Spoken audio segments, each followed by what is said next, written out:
Alright, so we got do or don't Tau Empire. Shout out to Pancrease No Work for this video, man. The first video of the day. I feel energized and hyped up. But before we get into it, I just want to say, man, comment down below a Christmas tree emoji to be entered into the Christmas giveaway that will be revealed, or the winner will be revealed on Christmas Day, which is December 25th. Right now is December 2nd, so you got 23 more days. Okay, it's going all the way up until Christmas Day to be entered into the Christmas giveaway. So all I gotta do is comment down below a Christmas tree emoji if you haven't already. If you have, you are already entered into the giveaway. Other than that, y'all, let's get right into the video. In the grim darkness of the far future... Oh, my headphones. I'm tripping. My bad for tripping on you. Tripping on you. Sucks. Technology is either not understood, feared, or both. Civil liberties are at their best. You get 2 corpse bars to eat instead of 1. And demons, ancient robotic zombies, and an all-consuming swarm of vor enthusiasts are all tearing the galaxy a new hole, and generally things just aren't great. But what if I told you? Y'all, real quick, before we even get into it, before we we just ripped the band-aid off. Crazy. I just want to say, yo, yesterday was the first time I've ever had apple cider, y'all. This is the tastiest thing I ever had. I don't want to say in my life, but bro, this is way better. Apple cider is like way better than like soda. This is crazy, y'all. Like genuinely, I look at this. Look at this, y'all. No, like I'm not like this thing was like up here when I got it, bro. I just been drinking it all night. I drank it this morning, bro. Bro, man, it's so good, and like it's not too. It's like a natural sweet too, because obviously it's apples. Man, yo, if I'm putting you guys on game. Look, it's called pasteurized apple cider. Bro, get it. Please get it. There was a relatively bright spot in the galaxy. Rather than everyone at all times suffering under the burden of a 10,000-year-old decaying empire, there's a faction in Warhammer that's doing pretty alright, all things considered. Where technology is just technology, not a religion, and the government at least pretends to give a damn about you. Where there's no worlds where life expectancy is measured in months. Are they invincible? Not at all. They're surrounded by overwhelming threats. Are they perfect? Of course not. Not even in the slightest. But if there's anyone you can call a good guy in the miserable hellhole that is Warhammer 40k, it's these fellas. Hold up. Now, I did hear a lot about these guys, about the Tau, right? Now, respectfully, are they less, diabolical, less freaky, less menacing? Are they, less of those things than other factions or whatever? Yes. But at the same time, let's not act like these. First of all, bro, like, respectfully, like, I'm not the most handsome guy in the world. I'm not Brad Pitt. I'm not Will Smith. I'm not, Leonardo DiCaprio, I'm not, any of those handsome guys, any of the Michael B. Jordan. I'm not that, but at the same time, yo, let me just say this for what it is, bro. Y'all, they are ugly, bro. Respectfully, bro. Like, I don't know if they went to like Beverly Hills and got the plastic what's it called, plastic surgery joint. But it's crazy. They look crazy. And even if that kind of thing isn't up your alley, giant mech suits are pretty cool, wouldn't you agree? If you don't agree, I'm gonna continue on regardless. So with all that in mind, why don't we go explore the Tau Empire, and if they're the faction for you. Surrender, human. If not for you, then for the greater good. The greater good is coming to you from my bolter, alien. The Tau are a race of blue-skinned fish alien things that live in the very corner of the Warhammer galaxy, right about here. Unlike pretty much everyone else, there's nothing really ancient about them, at least by 40k standards. They're still older than any modern human civilization. No connection to wars 10,000 years ago or even 65 million years ago. No time spent traveling between galaxies, which, if you weren't aware, takes a hot minute to do. Ew, look at these critters, y'all. No Bro, if I ever see this thing in real life, bro, first of all, like, call me a bad guy whenever I say this. You can if you want to. I mean, I'm lighting this thing up like the 4th of July. Bro, where's my Glock with the switch? Where's that? Where's my my Glock? Oh, I see it. Yo, no lie. I'm grabbing my Glock with the switch with the beam with the extended mag on it. These right here. Bro, no lie. As soon as I see this thing, yo, bro, I'm John Wicking it right there. For real, like, seriously. Traveling between galaxies, which, if you weren't aware, takes a hot minute to do. Their story begins about 6,000 years ago, when the Imperium sent an exploration expedition into the galaxy to poke around for things like archaeotech and more Xenos to kill. They almost achieved the second one of those when they found the primitive Tau of the time, still only at the level of the Stone Age. The Imperium added them to the Purge list so they could colonize the world they were on, when all of a sudden, warp storms started racking the galaxy. Shrugging their shoulders, the Imperium just listed the whole area of space as lost to chaos and went to deal with the whole evil space pope ruining everything problem that it had at the time. Naturally, you'd think being stranded in a hellstorm would be a death sentence to the Tau, but believe it or not, it wasn't. Their warp presence is minuscule compared to most other factions, so the demons that would have been in the area just didn't notice them. Imagine sneaking in a Bethesda game when the skill is maxed out and you've got a pretty good idea of what it was like for them, just not intentional. Unperturbed and in fact ignorant of what was going on around them, the Tau advanced through the tech tree, and at one point, roughly around the Bronze or Iron Age equivalent for us, they had divided themselves into 4 nations based on Avatar: The Last Airbender. There was water, earth, fire, and air, and none of them could beat the rest. And so it was total Warhammer 37K. That was awful.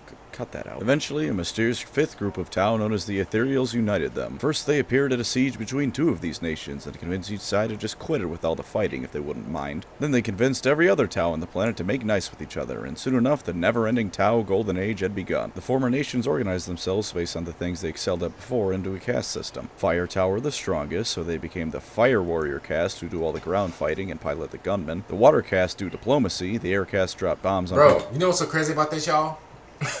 Yo, shout out to the Tau. Even though they are butt ugly, even though these guys like, they like the bottom of a foot, even though they got a face only a mother can love, yo, shout out to them for actually working together. Everybody clap their hands right now in unison. Yo, this is Warhammer. Nobody works together. Nobody is all good for the team. Nobody is working as a community. Yo, this is Warhammer. Everybody is stabbing each other in the back to the point where people are like, they're walking backwards. That's a Drake bar, bro. Like, there's big trust issues, big betrayal, bro, big everything. The fact that these guys right here are working together, bro.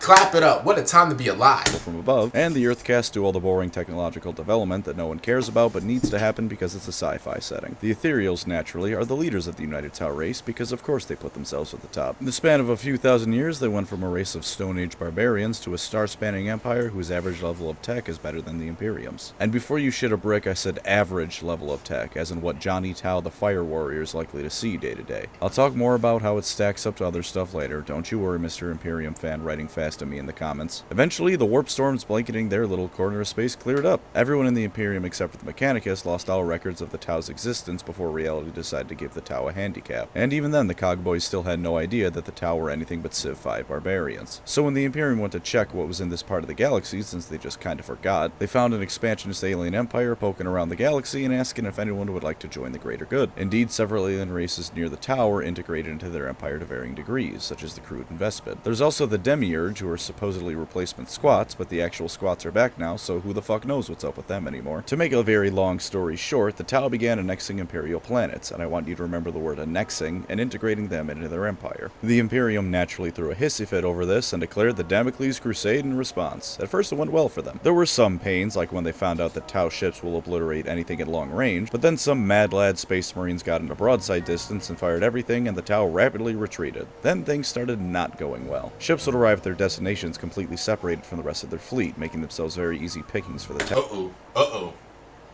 So basically, the Tau, they could basically, they're like, they're kind of like snipers in a way. Like if you get too close, it's GG's.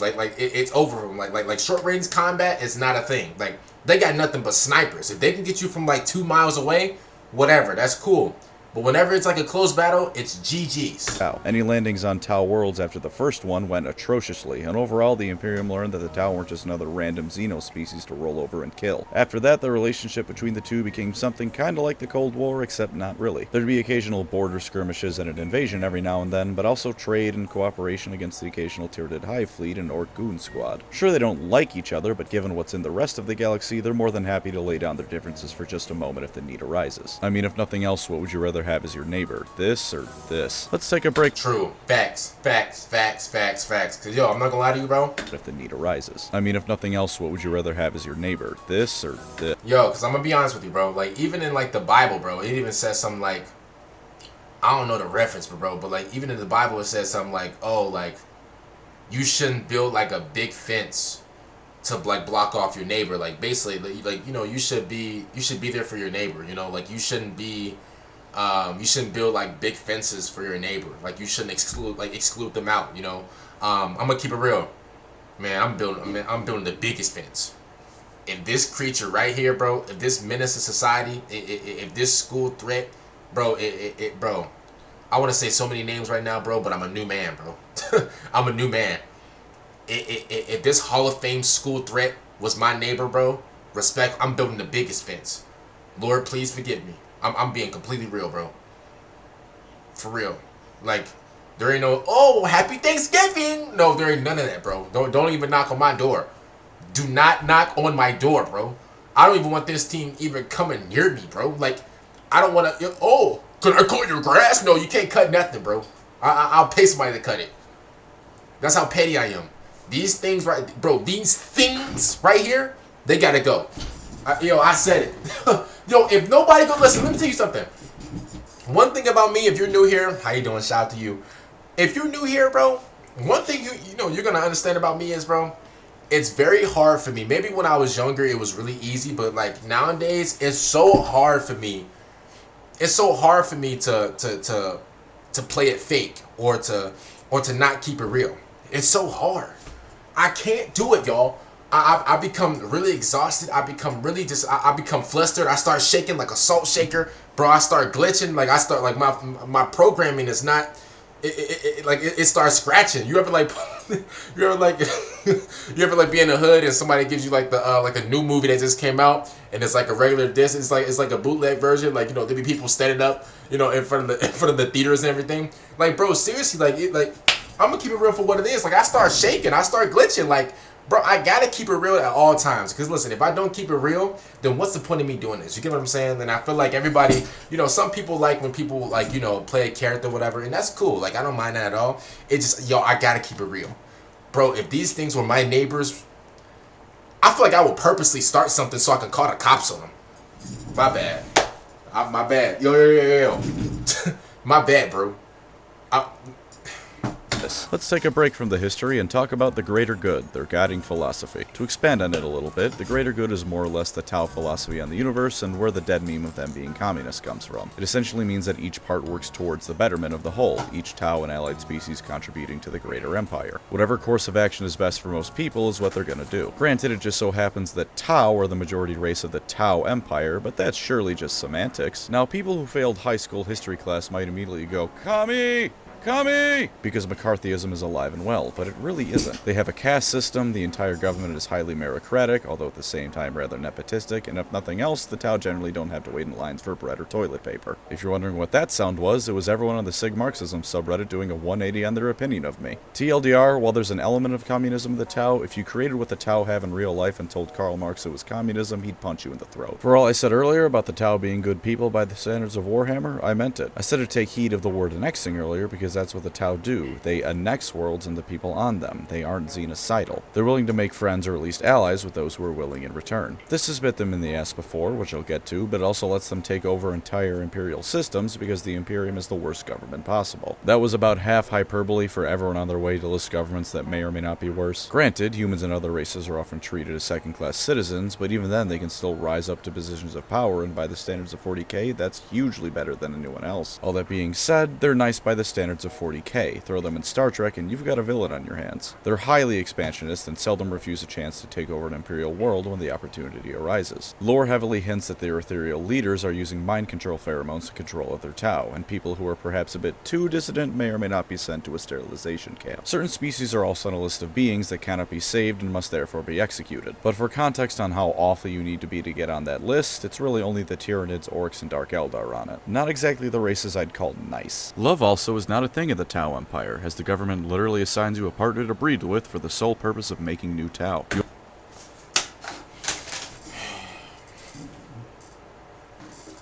Hey, now to us men out there, let's keep it real. To us men. And be real, bro. Listen, I got a, what was it? I think I just checked yesterday. It was a 3% female audience, right? Shout out to all the beautiful women out there. Let me just say this real quick. To us men, bro, you hear what they just said? They just said that the Tau automatically assigns you a mate, so you can procreate with.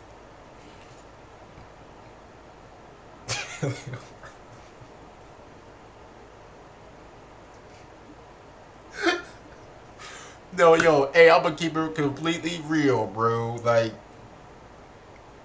let's keep it real. And let's not lie to ourselves. Because that's something that a lot of us humans do. A lot of us humans, what we do is, when we don't want to accept the truth, we try to twist the truth. We try to, like, mask it in a way. You can't mask this, yo. A situation like this, you can't mask it. You can't just be like, well, whatever. No, you can't do that.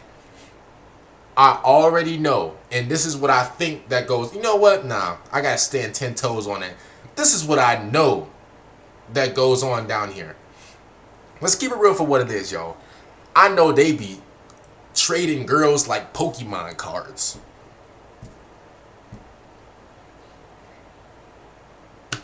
Bro, they be trading girls back and forth.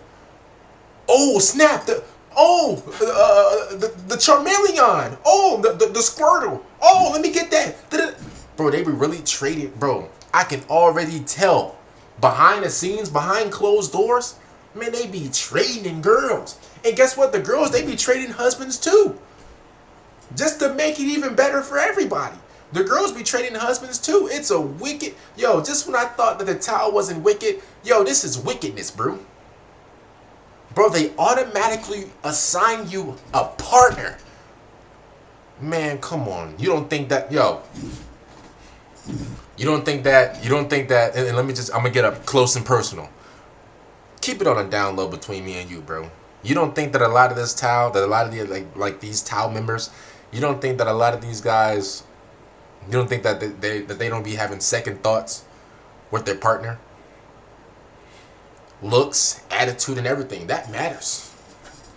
That matters. Yo, that's like me, because, yo, I live in the USA, right? Shout out to everybody that, from around the world that watching me. It's crazy that I have people from the UK and, Indonesia and all these other countries watching me, right? Shout out to y'all, man.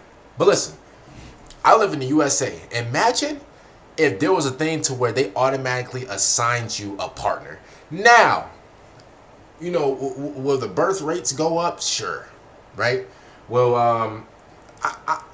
I'll be lying to you if I said that there wouldn't be benefits, because there probably will. You would have a lot of men and women who never really been in relationships. You would have them obviously in a relationship, and that could do them good because I mean, it's a relationship. You have a man and a woman in a relationship or whatever, and it could be good for both partners, whatever, right?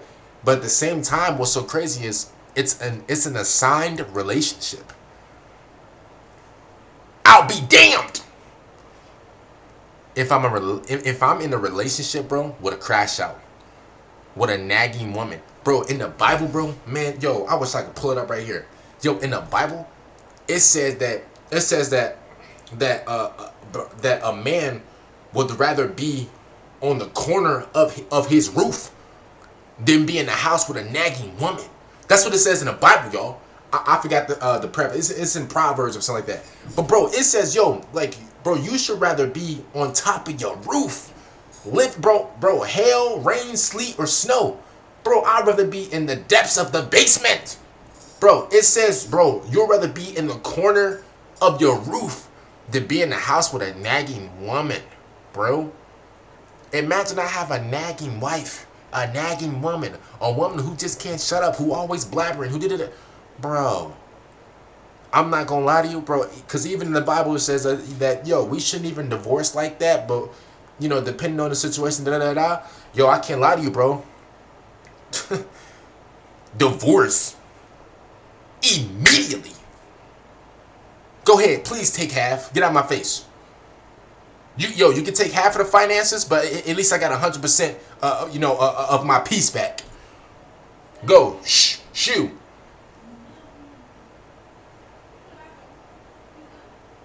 And let's keep it real, bro. I already know, bro, what goes down in the tile, bro. They probably don't even like, how their girls look physically. Come on, bro. Everybody has a different type. Some dudes like it thick. Some dudes like it skinny or whatever. Bro. It's a wicked world, bro. I couldn't do this. I couldn't do this, bro. Seriously. You also can't breed with another caste, and your child will be the same caste as you are. Much of this was added in response to people complaining the Tau were too nice, and I'd say GW did a decent job making them Grimnark while still making them nicer than the rest of the galaxy. One final thing I'd like to cover before I get into the pros and cons is their inspirations in real life. Naive weeaboo communists is an accusation often thrown at them, and like I said earlier, I don't think they're communists beyond a few commonalities. Naive? Well, we'll get to that one soon enough. And as for weeaboo, yes, but there's a lot more to it than them just being inspired by anime. There certainly is anime inspiration. I mean, they have battle suits that, to be honest with you, are just Gundam. It's not an insult, Gundam kicks ass, but there's a lot more to it than that. For instance, their entire society revolving around a caste system is similar to the ancient Hindu caste system. There's just no Aryans this time, though waving a Tau flag in the Imperium is at best probably going to get you the same response. I don't even know how to say these words, but priest, warriors, why is it merchants down here? Merchants, landowners? Oh yeah, that would be me right there. So all the real estate agents, all like, you know, all the businessmen, yeah. Okay, that would be me. That would definitely be me, bro. I'm making that paper, bro. Facts. Is waving a flag of the windmill of friendship and tolerance would in Germany today. They also take inspiration from Japan during the 1930s and 40s of all times. Their major expansion attempts are referred to as spheres of expansion, and would you look at what Japan was trying to create at the time, the Greater East Asia Co-Prosperity Sphere. In that same vein, it was viewed by Europe as an Eastern nation that at the time was new to being what they considered a proper industrial power and was trying to grow its influence. And sure enough, the Tau are located in the eastern arm of the galaxy and are a new yet relatively powerful civilization trying to expand themselves. So while calling them an army for weaves isn't really wrong, because mecha, there's also a lot more interesting influence than just anime here. The newcomers on the galactic block are ready to take on all challengers, or at least they think they are, so I go for the blueies. Well, let's get this out of the way so I don't have to keep bringing it up over and over again. The Tau are the closest you're going to get to actual good guys in this setting. Like I said earlier, compared to everyone else, they're a faction of Mother Teresa's. Even if you can argue that the Imperium and Eldar do the stuff they do out of necessity, the Tau aren't doing anything nearly at the same scale as them. Especially the Farside Enclaves, they're actually just straight up good guys. Not good guys by the standards of 40k, actually good guys. They kill orcs and have no mind control rulers and anything like that. The closest thing to evil they have is the titular commander Farsight using a vampire sword, which is almost exclusively wielded against orcs. If anything, that's a goddamn civil service. Of course, by that same token, they also still do awful things because this is still Warhammer 40k. I know I'm repeating myself between these 2 points, so I'll make this quick. Tau have re-education camps, use mind control, and still treat other races like second-class citizens. The whole point of me saying this again is that ultimately you can run the entire spectrum of morality with the Tau, which is a positive. Whether you want a more good or evil viewpoint on them, they can accommodate you. Time to say something new now. The Tau, unlike pretty much every other faction in the game, represent progress. They aren't a dying feudal empire in space like the Imperium, and they aren't damned to eternal torment upon death like the Eldar. And of course, they aren't a shadow of their former selves like everyone, to be honest with you. They've only ever been going up in their society. There was no horrendous... Wait, hold on, what did you say? Like, everyone, to be honest with you. They've only ever been going up in their society. There was no... Really?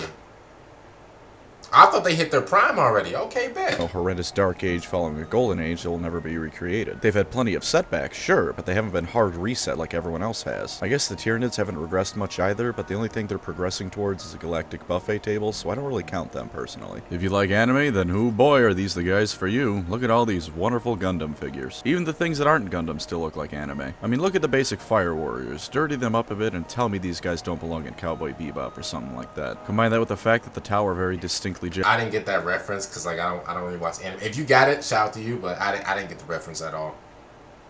Japanese in spite of the other historical inspiration. Y'all, should I watch anime? I don't know, bro. Like the only anime that I've ever watched was Dragon Ball. And that's the only one that I will watch. That's like that's the only one that I would legit drop everything right now to watch. Like if they drop like a movie or whatever. You know what I mean? And you have a weeb's wet dream. It makes sense after all. One reason they were developed was to cash in on the Japanese market. But to avoid rooting this video with too much of my weeb crap, if you like weeb crap, you'll like the Tau. And even if you don't like anime, it's not hard to imagine the Tau battlesuits as Titans from Titanfall. There's also the Ghost from Halo for some reason. Look at these prices. Boy, look at these prices, boy. Ooh. Look at these prices. Look at these, bro. This is, bro, $72. I can get a lot of things for $72. Bro, I can get a bunch of things for $72. Bro, I can go to the thrift store and go crazy. Yo, what's Temu little line? I'm shopping like a billionaire. Like, bro, listen, let me take that 72. I go straight to the thrift store and go crazy. I'll walk out with bags on bags. Like, I mean, ghosts are fun to drive, I guess, so why not put it in 72? the ranks? Bit of a tangent, but if you're a fan of playing the long game, you'll probably like the Tau. Because history runs in cycles, and as much as people don't want to admit it, the Tau are poised to become the next major superpowers in many ways. They haven't regressed really in any way, shape, or form, they're only ever expanding, and their neighbors are dying empires. Hey, yo, I'm gonna keep it real for what it is. Like, whew. Yo, man, shout out to, shout out to, like, the apple cider and stuff like that, bro. But it's doing backflips in my stomach like Gabrielle Douglas. Oh my goodness, yo, my stomach going haywire. Oh, I can't laugh. Ooh, boy. Now I'm going to address their relative strength later, but consider ancient humanity in 40k really quickly. It had to contend with countless xenospecies, the subtle influence of chaos, and the colossal Eldar Empire of the time, and it still managed to become the galaxy-wide imperium we know and love. The Tau similarly have to contend with a whole variety of incredibly strong enemies, but none of them are able to take the Tau out without weakening themselves on other fronts. And the Tau are both clever and strong enough to slowly expand at the perfect time to maximize gain and minimize loss. Well, I don't know if their galactic primacy would last very long when they finally achieve it, given that things like the Orcs and Tyranids exist, or to be honest with you, how such a thing would come about. The Tau are in many ways poised to take over when the Imperium finally cracks. Perhaps they won't be the last man standing, but for a decent bit of time I could see them being the dominant power. At least if Warhammer didn't run on plot armor and the Imperium shattered like it should have long ago, this would be the case. But a man can dream, and so can the Tau. And while this aspect of the Tau has unfortunately been downplayed more and more, the Tau are currently the closest thing to a federation that 40k has to offer. There's the Kroot, the Vespid, and the unfortunately underrepresented Demiurge as the major Tau allied species, and while there's no official tabletop model, there are millions of humans happy to fight for the Tau and serve its government. While yes, the Imperium also has client xenostates within itself, they aren't given nearly the same level of representation as they would get amongst the Tau. So if you like playing a xenophile empire in Stellaris, here's the army for you. Finally, the Tau are, for a variety of reasons, immune to being destroyed despite their small size. Militarily speaking, despite being possibly the smallest faction, they punch well above their weight class. Even Caiaphas Cain says if there's one thing that the Tau know how to do, it's put on a good war. He may be a coward, but he knows when someone is good at fighting. How else do you think he knows to run away from them? Because of this, no other faction can destroy them because such a thing would require committing more resources than they can spare. Massive Imperial Crusade coming? Hope the Emperor doesn't mind losing half his territory to Orcs and Chaos while it goes on. Chaotic Incursion? Sure, that'll suck. It'll suck for the god invading when the other three pounce on them for being distracted. Some of this is plot armor, I admit, but let me ask you a question. If the Imperium can regularly destroy Orc Waz with more orcs in them than a hive world has people, Marnius Caligar can destroy an Avatar of Cain in 1v1 combat, and Chaos Demons and Imperial Saints can resurrect themselves forever, why don't the Tau deserve the plot armor of not being instantly wiped? Doesn't seem like too much of an ask, truth be told. You can say it's unrealistic, sure, but people fight space battles like it's 17th century naval combat in this setting. The concept of realism in Warhammer 40k aren't exactly on speaking terms. You know what? I mean, the thing is, like, with the Tau, like, I don't know too much about them, but at the same time, I feel like, because at first, I'm gonna keep it real, like, when I was really getting into like Warhammer and stuff like that, y'all, I used to disrespect the Tau crazy. I used to violate their name and everything. But the Tau, they're not like walkovers. You get what I'm saying? Like, they're not like, I'm pretty sure, bro, if you were to get like every single like demon or whatever from like Khorne's people to like go over to the Tau and like, fight against the Tau, I feel like they'll go crazy and do damage, but like I still feel like the Tau will still try to put up a fight, if that makes sense. Like, they're not just walkovers. Like, they're not just humans in Warhammer. Like, bro, humans in Warhammer, like I've heard of situations to where like there's like billions of humans just going, bro, in an instant. Like, it's just crazy how, I don't know, I feel like the Tau, like, they're not pushovers, but at the same time, they could definitely be beat, if that makes sense. But maybe Games Workshop just want to, just keep them running there or something like that. I don't know. One last I don't final know what thing. their plan The is. Tau are quite intelligent. Now, I'm sure many people bring up the bit in Old War where the Eldar were uplifting them, but abandoned the project because they were uncreative and had difficulty developing on their own. The Tau, that is. That's a fair point, but remember... Yo, why does it look... Yo, he looks stoned. His eye... Yo. Are the Tau... Are their eyes red? Yo, he look like he's just got done hitting the ganja. Yo, he look like he's just got done hitting the Flight Reacts marijuana dut pack. Man. Boy, he cooked. Oh my god. Yo, are their eyes usually red, y'all? Oh my goodness, bro. Bro was up all night watching Stranger Things, bro. He got bags under his eyes and everything. Yo, he was up all night doing English papers, doing college papers. You look at him, y'all. He looks stoned too, and also this scar right here. I'm pretty sure like the Tau got all like every single Tau species like whatever got these. I'm gonna keep it real. This looks like he survived like a robbery or something like that. Like this looks like he, this is his this is his signature scar right here. Like this is his battle scar.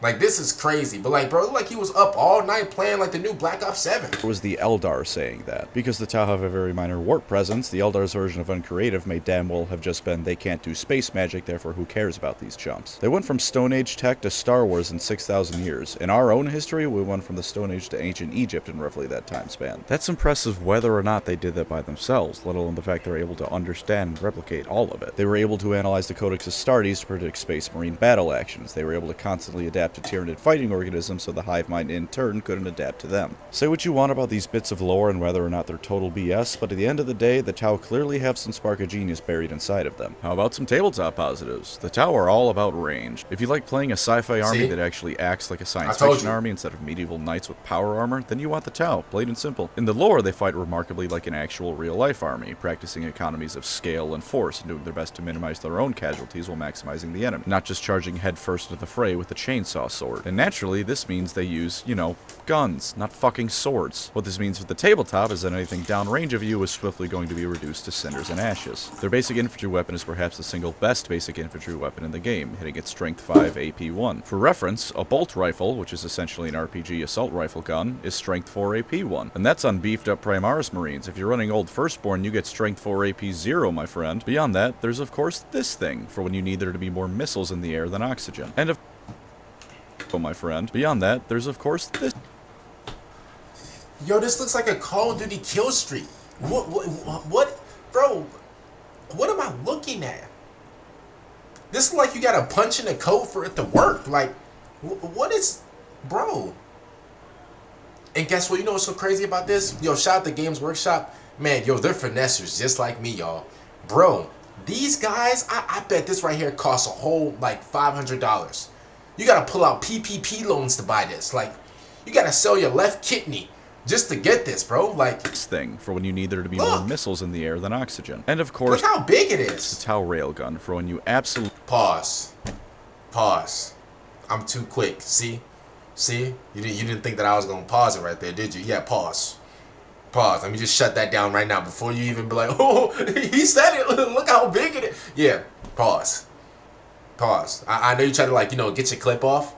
It's not gonna work. I've already seen too many clips of me saying such thing. No. Yo, what Jada Pinkett Smith do on Gotham? We're not doing. We're not. No. I'm too fast. Absolutely, positively need to tell someone exactly where they can stick their invulnerable save. Because when someone's using one of these things, they don't get one. If an invulnerable save is that one asshole kid with an everything-proof shield, the Tau railgun is when you punch that kid in the face for being a shitheel and ruining recess. There's dozens of specifics I can cover, but to save some time, anything with enough Tau weapons pointed at it is going to go away violently. The Tau can also be fairly easily built around causing a hefty amount of mortal wounds, which combined with the fact that the Tau are the kings of the ranged game means that any horde armies that can't close the gap are going to melt before your gun line. Unless you dwell on that loaded statement too much before we get to the cons, the Tau can fairly efficiently force armies into a ranged battle. They can also shoot in response to a charge for free, and it hits on a 5 instead of a 6 like everyone else. So don't fret if someone manages to close the gap. You aren't screwed quite yet. They're also a highly mobile army. Pretty much all units that aren't their basic infantry have the fly keyword and are decently fast to boot. So you'll have no trouble zooming around the board to get those units where they need to be. Want to deploy a unit of fire warriors behind enemy lines? Go for it. Jump a unit of battlesuits into the fray to turn the tide at just the right moment? Pretty sure that's what they're designed to do. And if not, it's a very cool mental image, so I'm going to stick to being wrong if I am wrong. Between stratagems and just their plain old stat lines, their vehicles are also pretty tanky too. Sure, not Forces of Nurgle tanky, but that's hardly a complaint. And this extends to character units too, because drones. Drones can do all kinds of screwy things. They can help the Tau infantry be more accurate or hit a bit harder. They also have their own little pulse carbines, so they can do decently in battle as well. No worse than a fire warrior anyway. But most importantly, you can put them in front of a character and they can take a wound for them. This can take your standard Tau special little dude from 3 or 4 wounds to functionally having 12. Or more, if you really want to tell someone to go to hell. Their auxiliaries can also fill in some gaps in their roster, even if only slightly. The Kroots certainly perform better in melee than the Tau, and aren't the worst at ranged combat. Certainly not good, but could. Are these the Kroots? Ooh.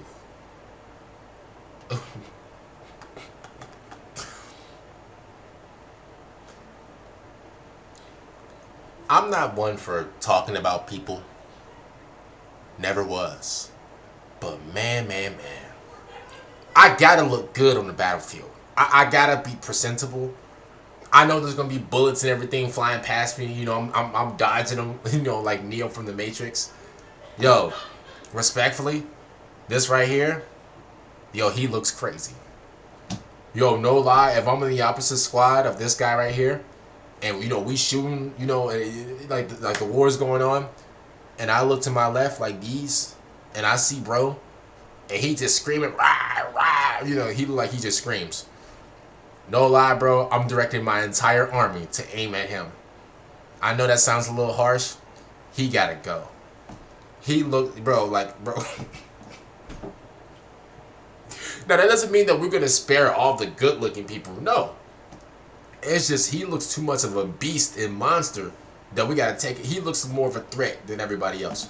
We got to take him out first, expeditiously. To be worse. If nothing else, they're also decent meat shields for important things, so there's always that. They've even got this thing, which is decent at melee and ranged on top of being respectably fast, at the cost of looking really, really stupid. I don't know how to word this, but I don't think it looks like a bad model, it just looks dumb. Like, they definitely feed this thing glue for breakfast. Vestmen, meanwhile, are fast as all hell and can rain down some punishment, the perfect flankers for the fire warriors going up the middle. For one final point worth mentioning, the Manta.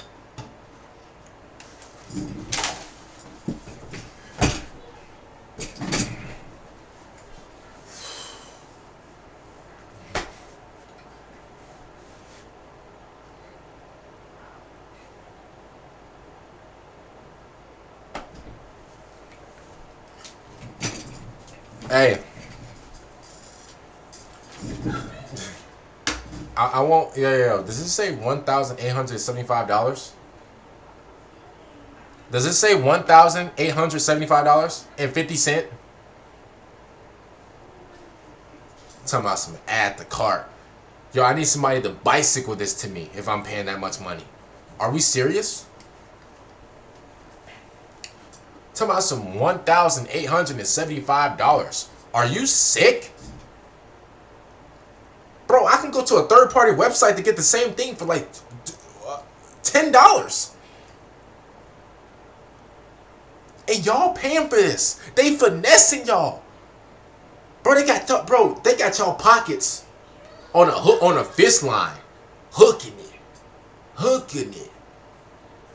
My.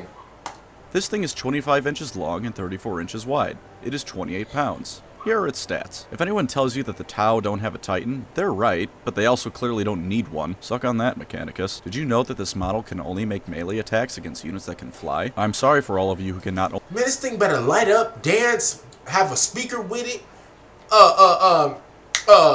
Siri better be inside of it. Bro, this thing better have everything for $1,800. Only afford the Tau Manta, but also planned on using it like a bloodthirster. I hope the entire army's worth of firepower it can unleash makes up for that fact. Now for some lore downsides. Something you'll shortly notice is that I have more bad things to say about the Tau than good. That's not because I hate them, I quite like them in fact. It's just that there's a lot of things about them that I view as downsides. Downsides in the sense of do or don't anyway, not necessarily things that are awful about them, if that makes any sense. Now that I've done that little word of warning, let's talk shop. Something simple to get started with. If you prefer 40K's aesthetic of science fiction mixed with a feeling of both medievalism and lost glory, you don't want the Tau. There's none of that here because they've only really been going up in life. Not much to say really, just if you like old stuff being the best stuff, then you don't want the Tau. Moving on, something you might have noticed if you've been a long-time fan of the channel is that every time I show the Tau on a map, I surround them with Tyranids and play that screaming sound effect I'm 99% certain is from gay porn. Not that I'm in any rush to confirm that fact, but I have my suspicions. That's because to say that the Tau are outnumbered and outgunned is an understatement. While I mentioned earlier that I think the Tau are likely to become a major superpower if history running in cycles is a belief you ascribe to, there's also the fact that at the moment they're a small fish in an ocean full of megalodons. While no faction can devote enough resources to destroy the Tau and they can punch well above their weight class, others can certainly devote enough to seriously harm them. The Damocles Crusade, while it didn't end in Tau destruction and was rather embarrassing for the Imperium, didn't really cost it that much. Despite the fact the Tau actually gained a few worlds out of the mess, they arguably came out worse for wear after because the Imperium can afford billions of losses in a campaign. The Tau really can't. Not repeatedly anyways. This also means that a variety of things can ruin the Tau Empire. Have Abaddon for some reason decided an entire Black Crusade needed to be thrown to the Tau, they're just screwed. If the Tyranids ever arrive en masse rather than the scouting forces most Hive fleets have been thus far, say goodbye Tau Empire, straight to the stummy of some angry bugs. Also, you're just gonna have to live with the fact I said the word stummy twice now. I'll say it again, stummy. You can't stop me. Let's not forget the Farside Enclaves either. They have, I believe, 4 entire star systems in their name. In 40k, that's nothing. That's less than nothing. They are to the Tau what the Tau are to the rest of the galaxy in terms of numbers. Relatedly, while their average level of technology is better than almost everyone else's but the Necrons and the Eldar, they lack the real big stuff that admittedly only ever makes an appearance in lore. But this is the lore section, so that's a valid criticism. They've got no archaeotech time-distorting superweapons like the Imperium, or devices that can turn a planet inside out like the Eldar, or the funny Necron button that can set any star in the galaxy to go supernova. Thank you for that one, GW writers. Very cool and balanced. While I have no doubt the Tau will eventually develop such things, they're a long ways off from it, and that can hurt them if anyone decides that things are getting desperate enough. There's a variety of reasons why each of these things those factions have aren't used, but at the end of the day, other people have those things and the Tau don't. To go back to an earlier point, let's talk about the naive part in naive weeaboo communist. It's been downplayed more and more given that the Tau have been around the block for a decent amount of time, but they're still in many ways in the dark about what's really in the galaxy. At least all but the highest echelons of their leadership are. A story that gets told a lot, but it's funny, so here it is again, is that when they first heard about Titans, they thought it was Imperial propaganda. Surely no one would be stupid enough to invest so many resources into a single war machine. That's unbelievably wasteful. A single Titan's worth of resources could supply an army. Then those churches in the distance started walking towards them, and yeah, they learned pretty quickly that Titans aren't propaganda. They also don't really understand just how big the galaxy is, as evidenced by the time a Tau. Bro, when I see stuff like this, real quick, y'all, when I see stuff like this, what am I looking at? I understand these are like a bunch of big buildings or whatever. Bro, one house fire, one kitchen mess up. This entire thing is in flames. Why is everything, this look like a bush?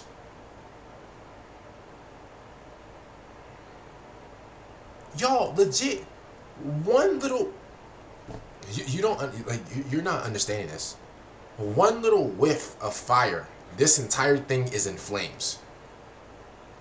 No lie. Ambassador visited a hive world and was briefly struck with awe and, more importantly, horror when he realized that the hive world had more humans on it alone than there were Tau in the entire galaxy. And my favorite little anecdote, the time they trusted the Dark Eldar to be good people. The Dark Eldar took some Tau back to Kamara as foreign exchange students in return for helping the Tau against some Tyranids, then deployed those Tau as monsters that would make a Skaven proud on the field of battle. When the Tau saw what their brothers and sisters had become, they went to fire on the Dark Eldar. The Dark Eldar laughed and flipped them the bird before running away and kidnapping an entire planet's worth of Tau. I know they didn't meet them before and didn't know just how awful the Deldar are, but I mean, look at them. Who trusts someone who looks like this? Fat.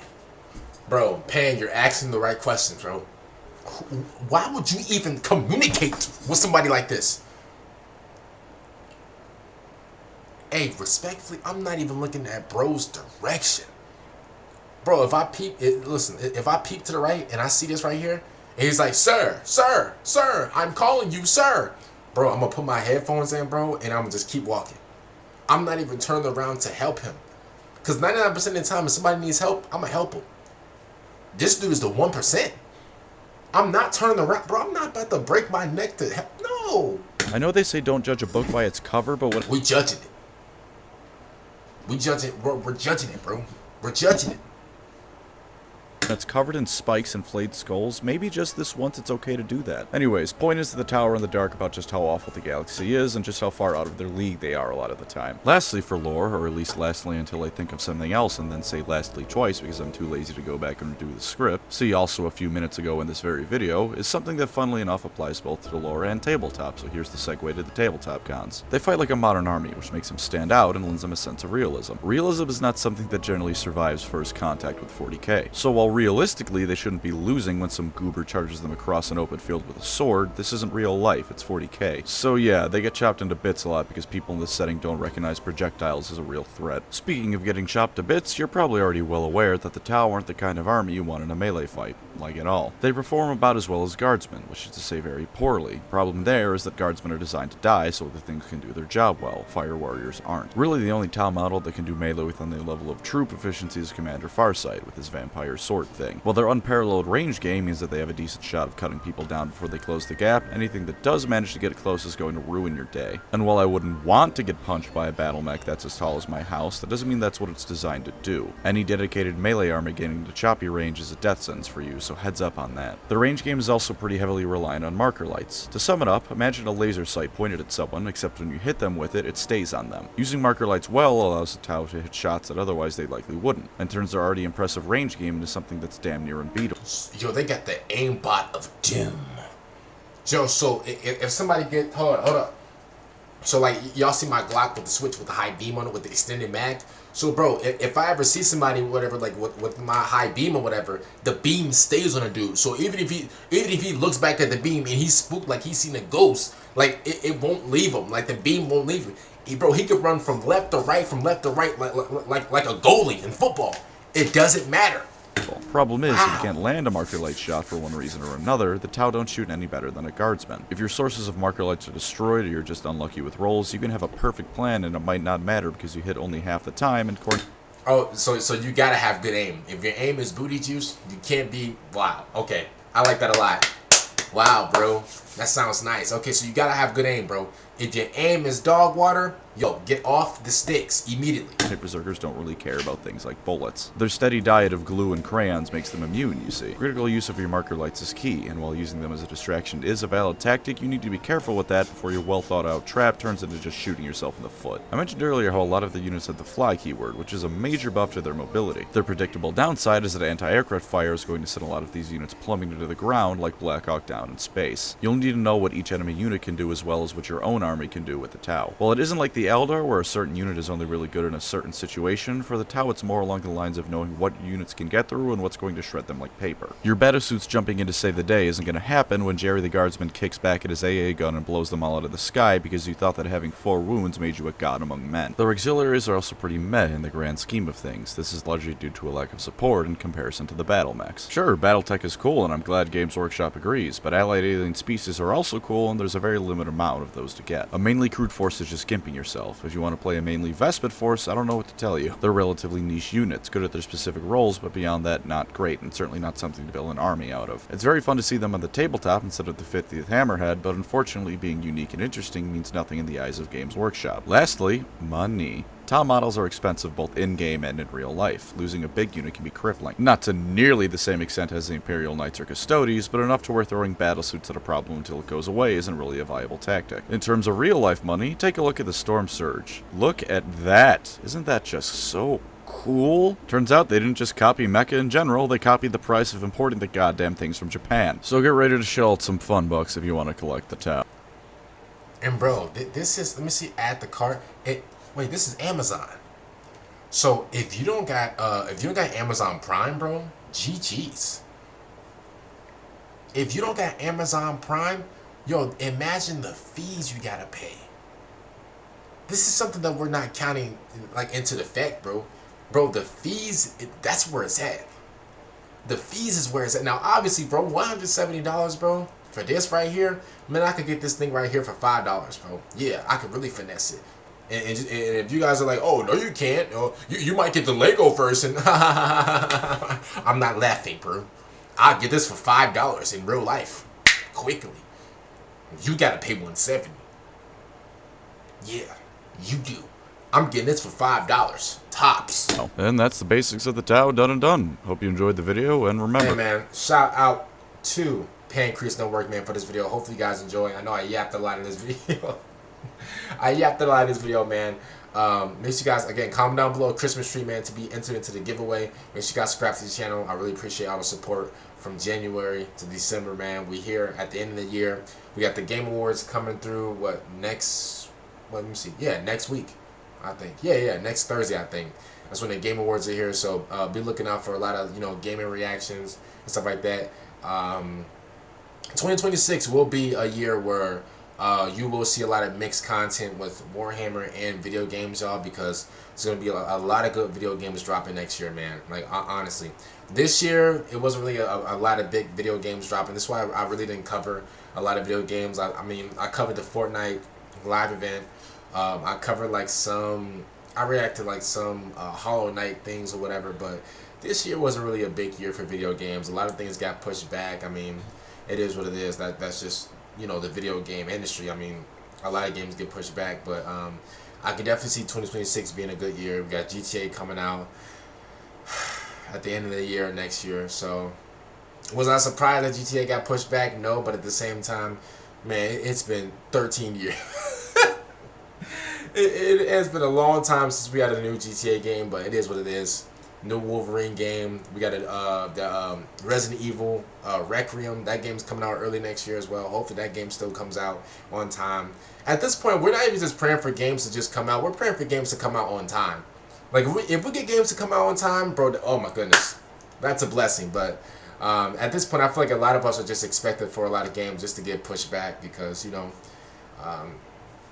maybe they're not ready or whatever. But yeah, other than that, man, I just wanted to just let you guys know, like, just an early heads up on like the content that I'm gonna be having next year. Still gonna be covering Warhammer lore, but it's gonna have like a lot of like, you know, video game stuff as well. So I hope you guys are, you know, are up to that. And other than that, man, I'm gonna see y'all at Fix 'em out. Peace out, everybody.